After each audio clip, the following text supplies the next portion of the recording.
You know the feeling, right? It's a new year, maybe a new month, or even just a Monday, and you are filled with this incredible burst of motivation. You're finally going to write that book, get in shape, or learn that new language. But then, a week or two later, that fire's kind of fizzled out, and you're right back where you started, feeling a little defeated. It's a cycle we all know. But what if the problem isn't our motivation, or even our goals? What if it's the whole way we're going about it? I mean, just think about it for a second. How many times have you promised yourself you'd make some huge, life-altering change, only to have it fall apart almost immediately? It's so frustrating, and it's easy to think that you're the problem. But today, we're going to look at a completely different way of thinking about progress. All right, let's dive into this. I want you to forget about those massive, earth-shattering changes for a minute. The real secret to getting remarkable results isn't in some huge leap. Nope. It's in something much, much smaller. We're talking about the power of getting just 1% better. I know, it sounds totally insignificant, right? But just stick with me here. So let's just imagine for a second, what if you improved by just 1%, a tiny, almost unnoticeable amount, every single day? Where do you think you'd end up in a year? Most of us would probably guess, a little better. Well, the real answer is kind of mind-blowing. That's right, you'd be 37 times better. This is the magic of compounding at work. That tiny daily improvement doesn't just add up, it multiplies. It snowballs into something absolutely enormous. Now, on the flip side, getting just 1% worse every day for a year, well, that brings you nearly down to zero. Your small habits, they're basically the compound interest of self-improvement. Think of it like this. Imagine an airplane taking off from LA and it's headed for New York City. Now, if the pilot adjusts the nose of that plane by just 3.5 degrees to the south, a change so small you'd never even feel it, you wouldn't land in New York anymore. You'd end up in Washington, D.C. Your daily habits are just like that tiny adjustment. A small change in your path today can lead you to a completely different life 5 or 10 years from now. So if these huge, ambitious goals aren't the answer, then what is? Well, it's all about shifting our focus from the finish line to the process itself, from the big result to the daily routine. See, the problem isn't that your goals are too big, it's that your system for getting there is broken. And this is where we really flip conventional wisdom on its head. We think we need better goals, but what we actually need are better systems. And your system, that's just the collection of your daily habits. Winners and losers often have the exact same goals. The thing that separates them is the system they use to get there. Okay, so how do we actually build a better system? This is where it gets super practical. There's a simple 4-step framework we can use to design good habits and, just as importantly, get rid of the bad ones.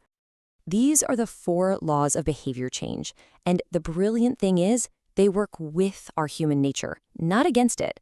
So let's break down how each one of these works. Okay, the first law is all about the cue, the trigger. Our brain is constantly scanning our environment, just looking for hints on how to act. And most of our habits, they're triggered automatically by these visual cues, often without us even realizing it. Your phone buzzes, you check it. You walk into the kitchen, you grab a snack. So if we want to build a new habit, we have to make the cue for it impossible to miss. So basically, you need to redesign your environment for success.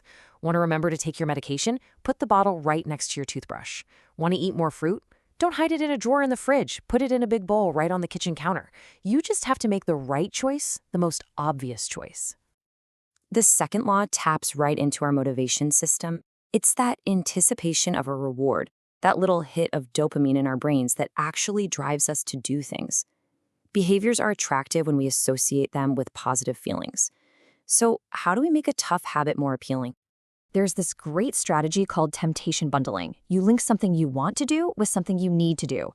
So maybe you only let yourself listen to your favorite true crime podcast while you're on the treadmill. By pairing the habit you need to build with an immediate reward, the whole process suddenly becomes way more attractive. The craving to hear the next part of the story becomes the craving to go for a run. All right, law number 3 builds on this. Look, human beings are fundamentally wired to conserve energy. It's an ancient survival thing. We will always gravitate toward the option that requires the least amount of effort. So instead of fighting that instinct, we should just embrace it. The real key to building a habit is to reduce the friction. This is such a brilliant reframe. Think about it. You don't actually want to go to the gym. You want to be fit and healthy. The habit is just the obstacle standing between you and the outcome you desire. So why not make that obstacle as small and as easy to get over as possible? This is the 2-minute rule, and honestly, it's a total game changer. You just scale down any new habit so that it takes less than 2 minutes to start. The goal isn't to run a marathon on your first day. The goal is simply to master the art of showing up. Anybody can read one page. Anybody can take out their yoga mat. And once you've started, it's so much easier to just keep going. And that brings us to the final law, number 4. This is the one that closes the loop and makes sure a habit gets repeated. There's a core principle of psychology at play here. What is immediately rewarded gets repeated. What is immediately punished gets avoided. If an experience isn't rewarding right away, our brains have basically no reason to do it again. The trick here is that the reward has to be immediate. Our brains are wired for instant gratification, not for some vague long-term result. You know, the future reward of being healthy is just too far away to be motivating today. But the immediate satisfaction of checking off your workout on a calendar or enjoying that fresh minty flavor of toothpaste, that gives you a small, instant hit of pleasure that tells your brain, hey, that was good. Let's do that again tomorrow. Now, let's pull all of this together and go to the deepest level of change, because this isn't just about what you do, it's about who you are becoming. There's a really profound difference here. One of these is focused on an outcome. The other is focused on an identity. True, lasting behavior change isn't about chasing a goal. It's about embodying a new identity. The goal isn't to write a book. It's to become a writer. This right here is the core of it all. Every single time you meditate, you cast a vote for being a calm person. Each time you go to the gym, you cast a vote for being an athletic person. These small habits aren't just small habits, they are evidence. They are little pieces of proof that you provide to yourself that you are becoming someone new. So, let's bring it all back to that very first step. It's not about some massive, life-changing overhaul. It's just about choosing who you want to be and then casting one small vote for that identity today. This is the key takeaway. Just focus on becoming the person you want to be. The outcomes, they'll follow naturally.